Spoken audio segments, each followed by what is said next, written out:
You know that terrifying feeling when you walk into a house that's completely, hollowly empty, and your own footsteps bounce off the walls like a warning?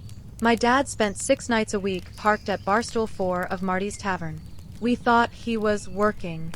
Everybody in our tiny, 3,000-person town knew he wasn't. Consequently, they kept his 5-year affair a guarded secret, watching my mom pack his lunch with pink napkin love notes while they giggled behind her back. Yet, secrets in a small town always rot, and on a rainy Tuesday, an anonymous manila envelope shattered our entire existence. Inside that envelope were Polaroids, text printouts, and a timeline. For 5 years, my dad hadn't just been having an affair. He had been living a second life with a woman just 3 towns over. Half the county knew. The regulars at Marty's knew. Even the grocery store cashier knew.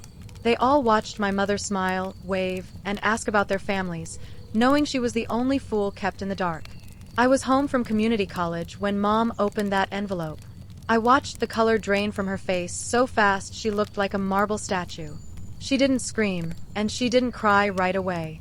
She just sat down at the kitchen table, stared at a picture of my dad laughing with another woman at a roadside motel, and whispered, "Oh." Suddenly, my mother turned into a ghost possessed by pure adrenaline. Therefore, she quietly consulted a lawyer, hid emergency cash in a secret account, and told my younger sister and me to start packing our lives into black trash bags. My older brother caught a red-eye flight back the second Mom called him. "We are leaving," Mom told us, her voice frighteningly calm as she folded shirts with mechanical precision. "We are packing the essentials, we are going to stay at your aunt's place in the city, and we are never looking back." We spent Thursday and Friday quietly pulling our lives apart. We hid the bags in the trunk of her station wagon parked 3 streets down so Dad wouldn't notice anything amiss when he stumbled home at 2 in the morning reeking of draft beer. The plan was set for Saturday morning. Mom was going to hand him divorce papers while he was nursing his hangover, walk out the front door, and slam it shut on 30 years of lies. However, the town grapevine works fast. As a result, my father caught wind of her escape plan before she could serve the papers. He didn't come home to fight. He didn't come home to beg for forgiveness. He knew the legal reality of what was coming. He knew that once Mom filed, marital assets would be frozen, and a judge would strip him of his control. So, he decided to burn the village to save it. Picture this: Saturday morning arrives, crisp and bright. Mom, my sister, and I walk back to the house to grab the final boxes of photo albums and legal documents before serving him the papers. As we turn onto our dirt driveway, something looks wrong. The house sits too quiet, too exposed. The front door is wide open, swinging gently in the autumn breeze. Mom freezes by the driver's side door. "Stay in the car," she whispers, her voice trembling for the first time. My brother and I don't listen. We pile out right behind her.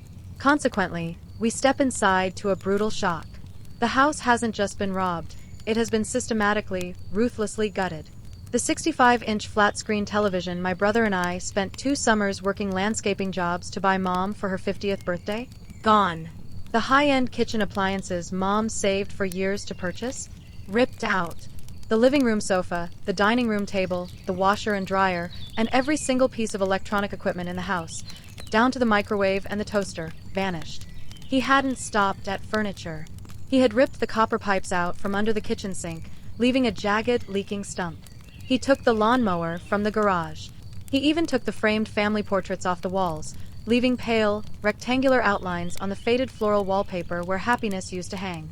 The only things left behind were 3 empty bedrooms with bare mattresses lying flat on the floor, and a single note left sitting on the naked kitchen counter, written in my dad's sloppy, jagged handwriting. "If I don't get to keep it, neither do you. Good luck starting over with nothing." Standing there in the middle of that stripped-down shell of a home, looking at my mother, a woman who had given her entire youth, her patience, and her boundless love to a man who viewed her as property, something shifted inside me. The grief evaporated, replaced by a cold, searing rage. Yet, as I watched my mother stare at that empty shell, something incredible happened. Rather than breaking down and letting the sheer cruelty crush her spirit, her eyes caught fire. Therefore, she slowly raised her head, crumpled the note into a tight ball, and tossed it into the empty space where the trash can used to be. She turned to look at my brother, my sister, and me, standing there in the cold, hollow house. Get in the car, Mom said, her voice steady, ironclad, and echoing off the bare walls. Let's go start our lives. We left that house behind that very morning. Dad thought he had ruined us, that by leaving us with nothing, he had won. But he didn't realize the most important thing. He didn't take us. He only took things that could be replaced. The divorce took a year. He tried to hide his assets, but the town that kept his secret for 5 years finally turned on him when word got out about how he treated us on the way out the door. Marty's Tavern eventually banned him because nobody wanted to drink next to a coward who stole from his own kids. Ultimately, today Mom has a small, cozy apartment downtown that smells like vanilla candles and fresh coffee. There's no man stumbling in at 2 in the morning, and there are no secrets hiding in the walls. We have very little, but for the first time in our lives, everything we have is real. That Dad thought stripping the house to the studs and ripping out the copper pipes meant he won. But he didn't realize he was just clearing out the dead weight. He wanted to leave them with nothing, but all he really did was force an awakening. While he ended up a lonely, bitter outcast banned from the local dive bar in a town that finally despised him, they traded a multi-year house of lies for a fresh start.